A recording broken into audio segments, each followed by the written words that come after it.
Assalamualaikum warahmatullahi wabarakatuh. Salam sejahtera untuk kita semua. Di video kali ini, kami dari kelompok 5 akan membahas tentang utang obligasi dan investasi dalam obligasi yang dibimbing oleh Ibu Meita Sekarsari, SPD, MSAK. Sebelum melanjutkan ke materi, izinkan kami memperkenalkan diri dengan saya, Yunda Nur Prasasti, NPM 205080043, dan rekan saya. Perkenalkan, nama saya Yulistina Panjaitan, NPM 205080037. Kami dari Universitas Mitra Indonesia, kelas akuntansi sore. Materi pertama yang akan kami bahas adalah hutang obligasi. Obligasi adalah surat pengakuan hutang suatu perusahaan yang akan dibayarkan pada waktu jatuh tempo sebesar nominalnya. Penghasilan yang diperoleh dari obligasi berupa tingkat bunga yang akan dibayarkan oleh perusahaan penerbit obligasi tersebut pada waktu jatuh tempo. Selanjutnya adalah karakteristik dan jenis-jenis obligasi. Karakteristik obligasi terdiri dari yang pertama, nilai obligasi atau jumlah dana yang dipinjam. Yang kedua, jangka waktu obligasi. Yang ketiga, prinsipal dan coupon rate. Yang keempat, jadwal pembayaran. Dan yang terakhir, diterbitkan oleh perusahaan dan pemerintah. Kemudian ada jenis-jenis obligasi. Yang pertama, dilihat dari sisi penerbit, yaitu corporate bonds, government bonds, dan municipal bonds. Dan yang kedua, dilihat dari sistem pembayaran bunga, yaitu zero coupons, coupon bonds, dan fixed coupon bonds.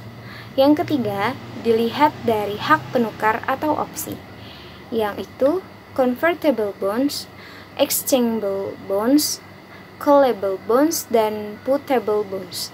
Dan yang terakhir dilihat dari segi nominal, yaitu conventional bonds dan retail bonds.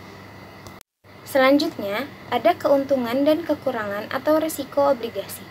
Keuntungan dari obligasi, yang pertama, mendapatkan pendapatan tetap atau fixed income berupa kupon, di mana pemegang obligasi akan mendapatkan pendapatan bunga secara rutin selama masa berlakunya obligasi. Yang kedua, keuntungan atas penjualan obligasi atau capital gain.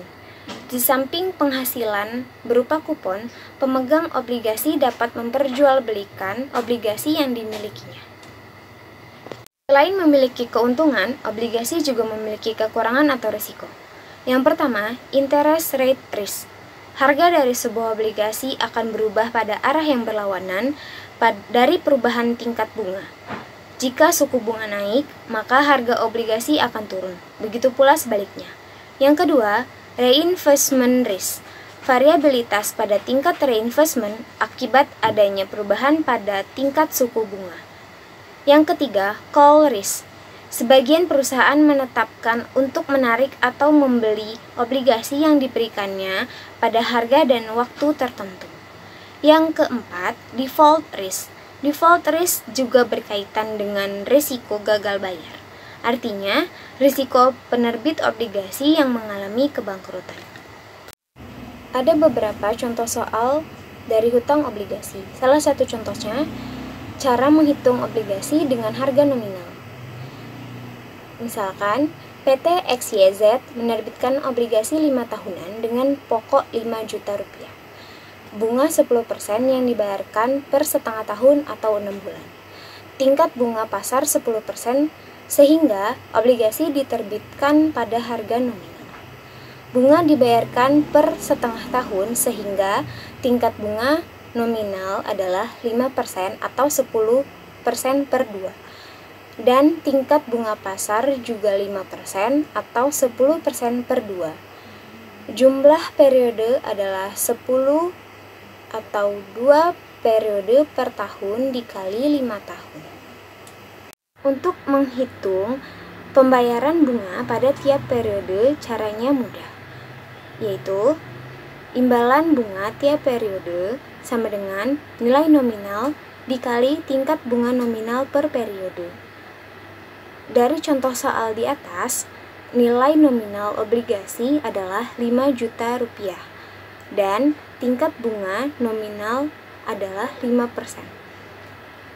Jadi, 5 juta rupiah dikali 0,05 sama dengan 250.000 rupiah.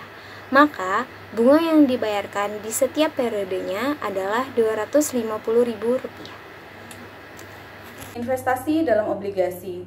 Apa itu investasi dalam obligasi? Obligasi merupakan surat utang negara yang diterbitkan oleh entitas pemerintah atau perusahaan dengan jangka waktu yang telah ditentukan. Dengan memiliki obligasi, itu artinya negara atau perusahaan memiliki utang kepada kamu sebesar yang dijanjikan dengan waktu jatuh tempo yang telah disepakati. Selain itu, debitur, dalam hal ini negara atau perusahaan, akan membayarkan bunga atau kupon kepada kamu setiap bulannya. Investasi obligasi termasuk jenis investasi yang aman dan mudah. Jenis-jenis investasi obligasi. 1. Obligasi pemerintah. Obligasi pemerintah biasanya diterbitkan oleh Menteri Keuangan dan ditawarkan kepada masyarakat dengan tujuan mendanai APBN pemerintah. Obligasi pemerintah adalah suatu hutang yang sangat aman karena dijamin oleh perekonomian sebuah negara. 2. Obligasi tabungan. Selanjutnya ada obligasi tabungan yang dibeli investor, individu, dan inilah mengapa obligasi ini dikeluarkan dalam jumlah yang rendah agar terjangkau bagi individu. 3. Obligasi suku bunga tetap. Sama seperti namanya, obligasi ini menawarkan suku bunga dengan besaran yang tetap dan dibayar secara berkala sepanjang masa berlakunya obligasi. 4. Obligasi suku bunga mengambang atau yang disebut juga dengan Floating Rate Note (FRN) memiliki besaran bunga yang mengacu pada suatu indeks pasar. 5. Obligasi tanpa bunga. Obligasi yang dikenal dengan istilah zero coupon bond adalah obligasi yang tidak memberikan pembayaran bunga. Obligasi ini diperdagangkan dengan pemberian potongan harga dan pemegang obligasi akan menerima pokok hutang secara penuh pada saat jatuh tempo. 6. Obligasi inflasi. Obligasi inflasi adalah obligasi di mana nilai pokok utang pada obligasi akan mengacu indeks inflasi. Suku bunga yang akan didapatkan biasanya jauh lebih rendah daripada obligasi suku bunga tetap. Dengan bertumbuhannya nilai pokok utang sejalan dengan inflasi, maka pembayaran pelunasan obligasi akan meningkat. 7. Obligasi korporasi. Obligasi yang diterbitkan oleh semua perusahaan dan obligasi jenis ini lebih beresiko daripada obligasi yang diterbitkan oleh pemerintah. Hal ini menjadi faktor mengapa obligasi jenis ini menawarkan tingkat pengembalian yang lebih tinggi. Mekanisme penerbitan obligasi di pasar keuangan global. 1. Lelang. 2. Penjaminan emisi. 3. Penerbitan khusus. Keuntungan dalam berinvestasi obligasi. 1. Memperoleh kupon secara berkala. 2. Mendapatkan capital gain saat menjual obligasi kepada investor umum di pasar sekunder. 3. Pasti dibayarkan kembali dengan tambahan retur atau kupon. 4. Keuntungan kupon obligasi lebih tinggi daripada bunga deposito. 5. Dapat dijadikan sebagai jaminan atau agunan. Kekurangan dalam berinvestasi dalam obligasi. Berikut ini beberapa kekurangan obligasi sebagai investasi yang perlu kalian ketahui atau pertimbangkan sebelum membeli investasi dari surat utang. 1. Risiko likuiditas terhadap obligasi swasta maupun pemerintah. Meskipun surat utang pemerintah lebih aman, tapi bukan nggak mungkin kalau obligasi ini liquid atau susah dijual kembali di pasar sekunder karena jarang ada investor yang mau. 2. Risiko maturitas yang lebih sering terjadi pada obligasi korporasi terkait masa jatuh tempo obligasi. Semakin lama jatuh tempo obligasi, semakin tinggi resiko tersebut. Cara menyiasatinya, investor bisa meminta maturitas premium atau surat utang yang jatuh temponya lebih pendek, misalnya 3 tahun. Ketiga, resiko default yang hanya terjadi pada obligasi korporasi. Berbeda dari SUN, obligasi korporasi nggak dijamin oleh pemerintah. Investor harus menyadari resiko default atau gagal bayar seandainya perusahaan mengalami kebangkrutan.